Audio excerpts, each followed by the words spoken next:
Stress நல்லதா கெட்டதா அப்படின்னு கேட்கும்போது எல்லாருமே ஸ்ட்ரெஸ் வந்து கெட்டதுன்னு சொல்லுவீங்க. அது தவறு. ஸ்ட்ரெஸ் வந்து நல்லது தான். நம்ம உடம்பு ஒரு காரணம் இல்லாமல் ஒரு இது பண்ணாது. ஸ்ட்ரெஸ் வந்து என்னென்னா 2 ஹார்மோன் கார்டிசால் அண்ட் அட்ரினலின்ற 2 ஹார்மோன் உருவாகும் போது தான் நம்மளுக்கு ஸ்ட்ரெஸ் இருக்குது. ஸோ இந்த ஸ்ட்ரெஸ் ஏன் நல்லதுன்னு நான் சொல்கிறேன்னா, இப்போ இந்த ரூம்குள்ளே ஒரு புலி வருதுன்னு வச்சுக்கோங்க. என்ன நம்ம பண்ணுவோம்? 2 விஷயம் பண்ணுவோம். ஒன்று, அந்த புலிக்கிட்டேருந்து தப்பிச்சு தலை தெறிக்க ஓடுவோம். பிஸ்னஸ் சம்மிட் ஆகுது, அதாவது உயிர் தான் முக்கியம்னு ஓடுவோம். இல்லை இன்னொன்று, தைரியம் இருக்கவங்க அது கூட சண்டை போடுவோம். இப்போ இந்த 2க்குமே என்ன தேவை தெரியுமா?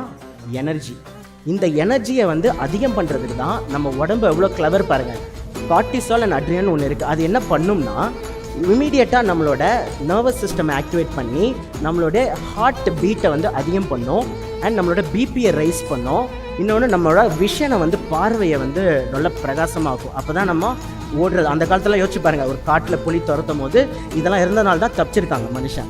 ஸோ அந்த மாதிரி நிறைய ஆக்டிவிட்டி இருக்குது. இதில் முக்கியமானது டைஜஷனை ஸ்டாப் பண்ணிடும். எப்போல்லாம் நீங்கள் ஸ்ட்ரெஸ்ஸில் இருக்கும் போது, அதனால தான் உங்களுக்கு ஏதாவது ஒரு சாப்பிட்டா நல்லாயிருக்கும், ஒரு பிரியாணி போய் சாப்பிட்லான்னு ஏன் தோணுதுன்னா, ஸ்ட்ரெஸ்ஸில் உங்களோட டைஜஸ்ட் சிஸ்டம் ஒர்க் ஆகாது. அதனால் நீங்கள் அதிகமாக சாப்பிட்டுக்கிட்டே இருப்பீங்க. Stress one of the main reason for obesity. இதனால தான். இப்போ என்ன பிரச்சனை தெரியுமா?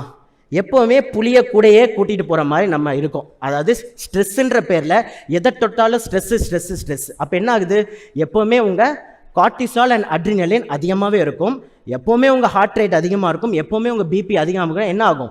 போக போக இதுதான் number 1 reason for cardiac arrest, heart problem. ரீசெண்டாக ஒரு ஸ்டடி பண்ணாங்க, ரொம்ப ஃபேசினேட்டிங்கான ஸ்டடி.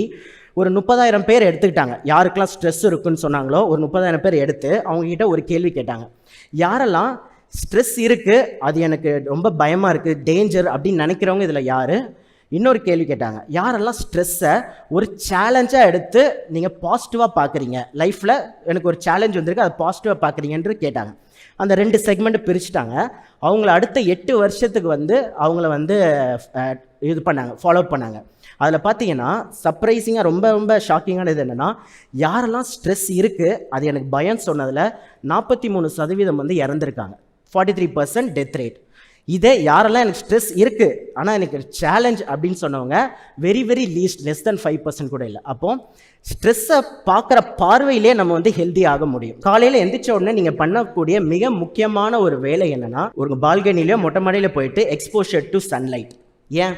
இதுவுமே என்னென்னா, சன்லைட் அந்த வெளிச்சம் நம்ம உடம்புலையும் நம்ம கண்கள்லாம் அந்த லைட்டு படும்போது நம்ம உடம்புக்கு அப்போ தான் தெரியும் விடிஞ்சிருக்குன்ட்டு. இல்லைனா திருப்பியும் அந்த காலையில் சுரக்கக்கூடிய ஹார்மோன்களில் இம்பேலன்ஸ் நடக்குது. ஸோ அப்போ கண்டிப்பாக 30 நீங்கள் வாக்கிங் பண்ணலாம், இல்லை நீங்கள் ஒர்க்கே படிக்கிறீங்கன்னா மொட்டை மாடிக்கு போய் படிக்கலாம். ஸோ 30 minutes சன்லைட் இருக்கணும். அடுத்து, to not eat first 2 hours. காலை எந்திரிச்ச உடனே ஸ்நாக்கிங் பண்ணுற ஹேபிட் எல்லாருக்குமே இருக்கும். பட் ஒரு 2 மணி நேரம் தண்ணி தவிர வேறு எதுவும் குடிக்க வேண்டாம். பிகாஸ் காலையில் உங்களோட நிறைய ஆக்டிவிட்டீஸ் உடம்புக்குள்ளே நடக்கும், அது டிஸ்டர்ப் ஆகும். ஸோ ஃபஸ்ட்டு 2 hours எதுவுமே சாப்பிட வேணாம்.